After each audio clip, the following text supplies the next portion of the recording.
It has been more than 16 years since a civilian working for the Navy was charged with passing secrets to Israel.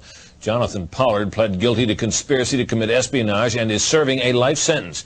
At first, Israeli leaders claimed Pollard was part of a rogue operation, but later took responsibility for his work. Now, Fox News has learned some U.S. investigators believe that there are Israelis again very much engaged in spying in and on the U.S., who may have known things they didn't tell us before September 11th. Fox News correspondent Carl Cameron has details in the first of a four-part series.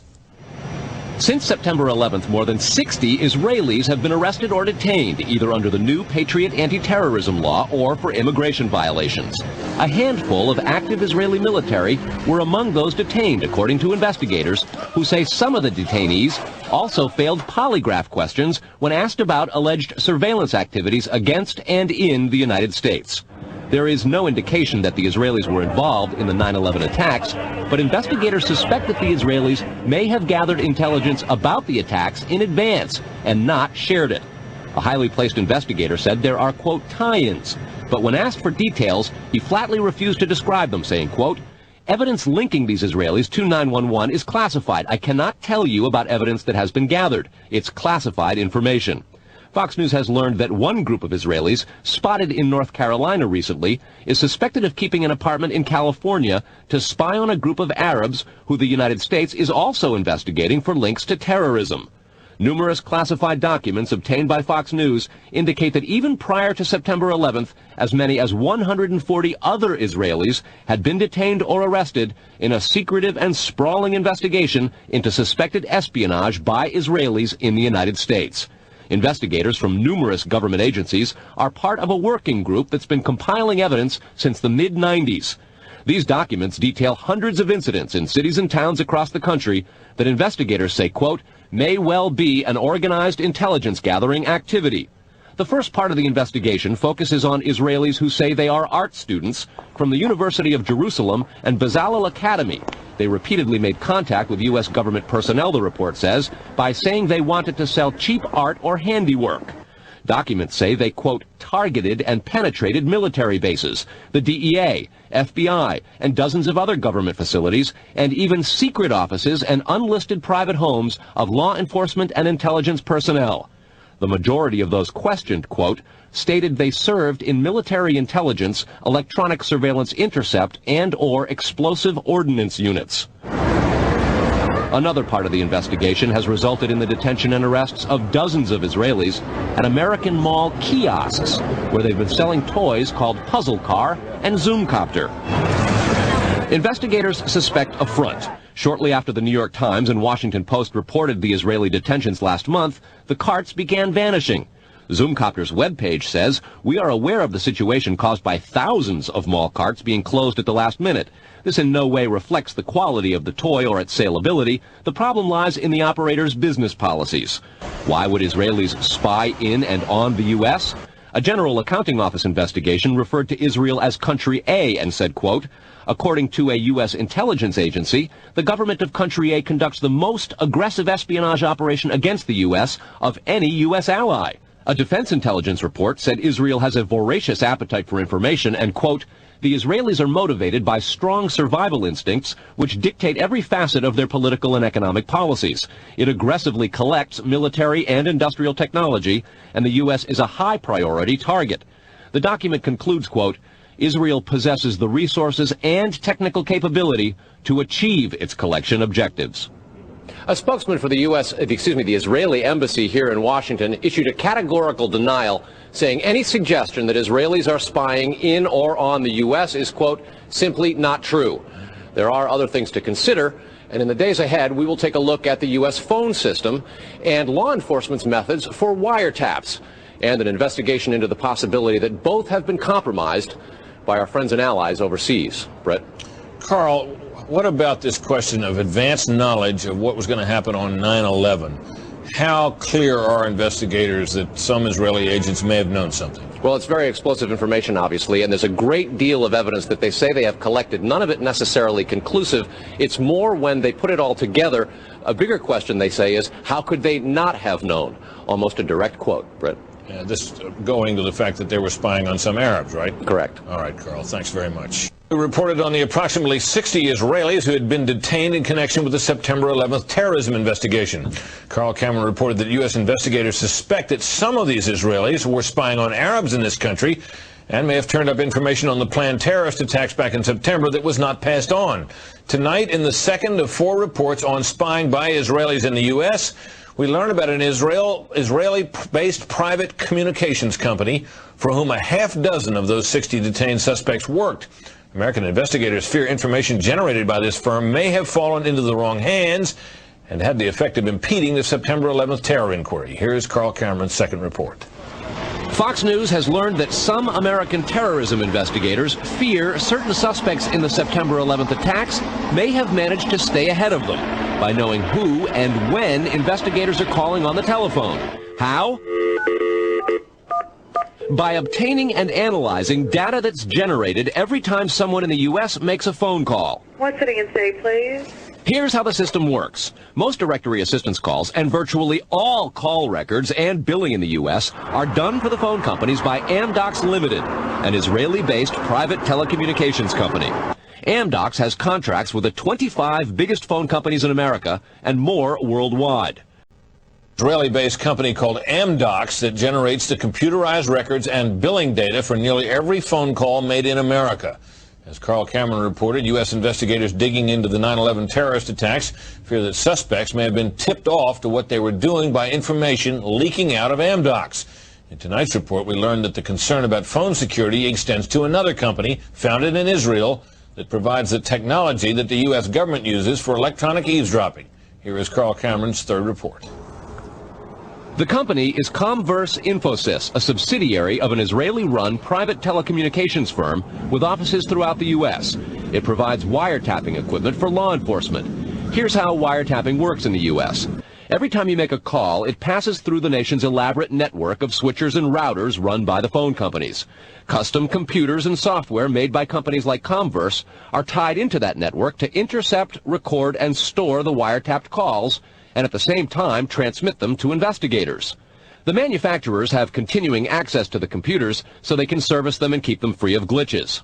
This process was authorized by the 1994 Communications Assistance for Law Enforcement Act, or CALEA. Senior government officials have now told Fox News that while CALEA made wiretapping easier, it has led to a system that is seriously vulnerable to compromise and may have undermined the whole wiretapping system.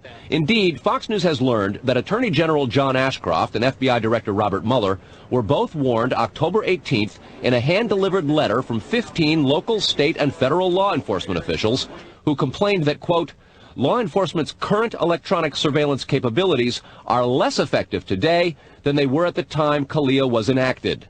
Comverse insists the equipment it installs is secure, but the complaint about this system is that the wiretap computer programs made by Comverse have in effect a back door through which wiretaps themselves can be intercepted by unauthorized parties.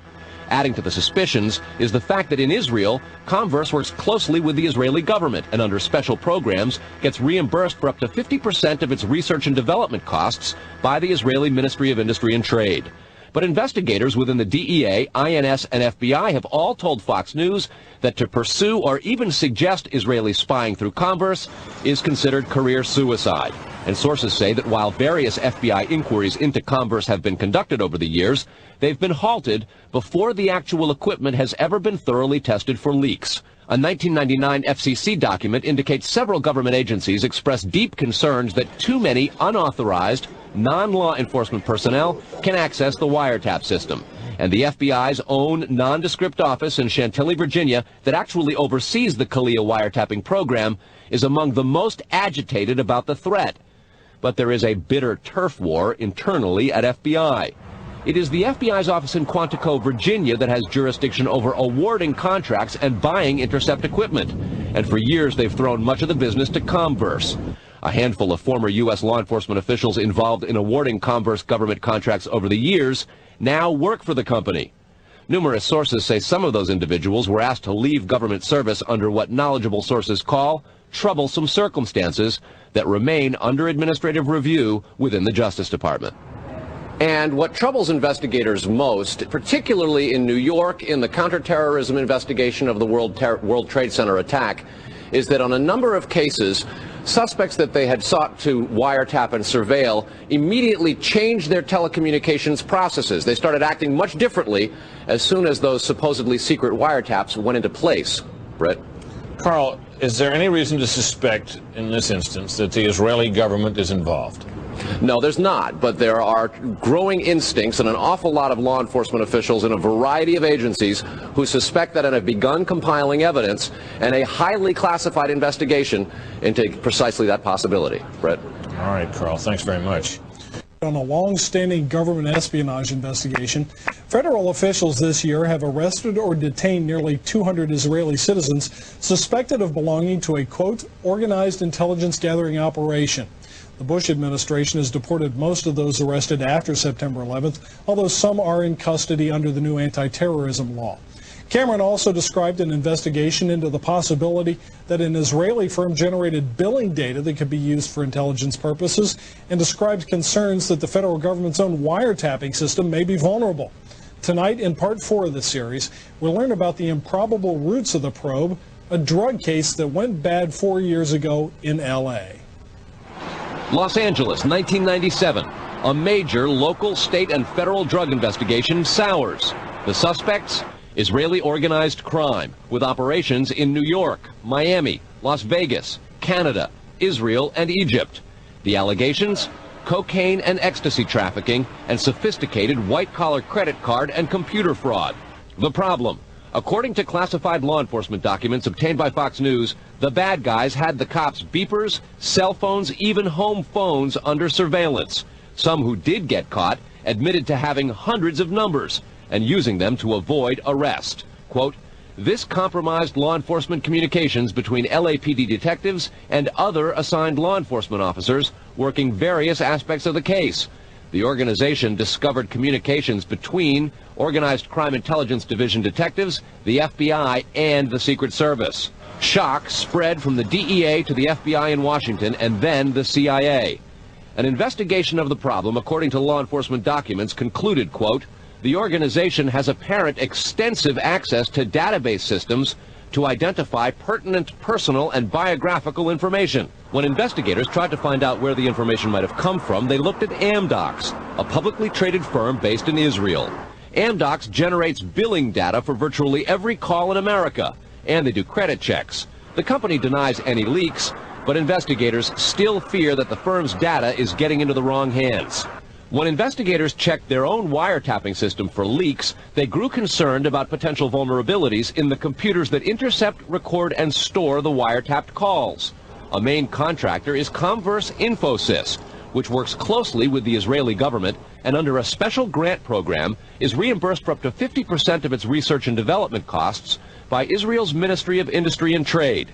Asked this week about another sprawling investigation and the detention of 60 Israelis since September 11th, the Bush administration treated the questions like hot potatoes. I would just refer you to the Department of Justice with it. I'm not familiar with the report. I'm aware that some Israeli citizens have been detained. With respect to why they are being detained and the other aspects of your question, whether it's because they are in intelligence services or what they were doing, I will defer to the Department of Justice and the FBI to answer that. Beyond the 60 apprehended or detained and many deported since September 11th, another group of 140 Israeli individuals have been arrested and detained in this year in what government documents describe as, quote, an organized intelligence gathering operation designed to, quote, penetrate government facilities. Most of those individuals said they had served in the Israeli military, which is compulsory there, but they also had, most of them, intelligence expertise and either worked for Amdocs or other companies in Israel that specialize in wiretapping. Earlier this week, the Israeli embassy here in Washington denied any spying against or in the United States. Tony? Carl, we've heard the comments from Ari Fleischer and Colin Powell. What are officials saying behind the scenes? Well, there's real pandemonium described at both the FBI, the DEA, and the INS. A lot of these problems have been well known to some investigators, many of whom have contributed to the reporting on this story. And what they say is happening is supervisors and management are now going back and collecting much of the information because there's tremendous pressure from top levels of all of those agencies to find out exactly what's going on. At the DEA and the FBI already, a variety of administrative reviews are underway. in addition to the investigation of the phenomenon.